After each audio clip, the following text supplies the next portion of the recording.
Constitution Subcommittee, Jerry Nadler for 2.5 minutes. Thank the Chairman. I'd like to thank Chairman Conyers for holding this important hearing on the FBI abuses of national security letters.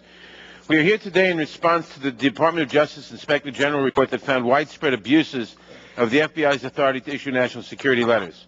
An NSL can be issued to a third party, such as a health insurance company or an internet service provider, ordering them to reveal all their information about you and your transactions, and the third party is prohibited from telling you or anyone else about the order.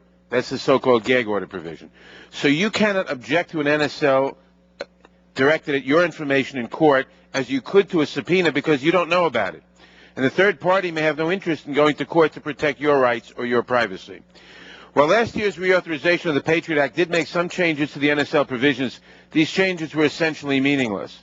For example, the court is now authorized to modify or set aside the gag order only if it finds there is no reason to believe that disclosure would endanger national security, diplomatic relations, or anyone's life or safety. But the court must accept the government's assertion of harm as conclusive, so this protection is meaningless. Some of us had predicted that the unrestricted authority of the FBI to issue NSLs would be abused, and unfortunately our worst fears have now been realized. The IG's audit found the NSLs have been used by the FBI to collect and retain private information about American citizens who are not reasonably suspected of being involved in terrorism. During the last Congress, we predicted that unchecked power would lead to rampant abuse. That's why I proposed the Stop Self-Authorized Secret Searches Act 2 years ago. This bill would have restored some pre-Patriot Act provisions that an NSL could not be issued unless the FBI made a factual, individualized showing that the records sought pertained to a suspected terrorist or spy.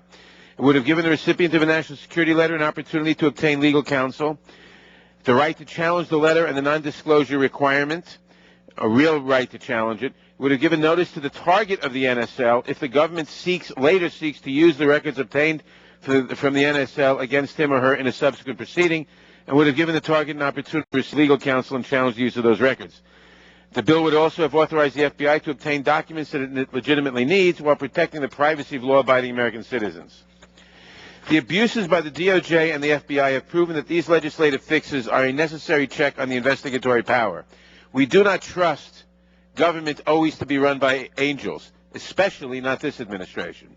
It is not enough to mandate that the FBI fix internal management problems in record keeping, because the statute itself authorizes the unchecked collection of information on innocent Americans. Congress must act now to fix the statute authorizing the abuses revealed in the IG report and to hold those responsible for these abuses and violations accountable. Thank you. I yield back.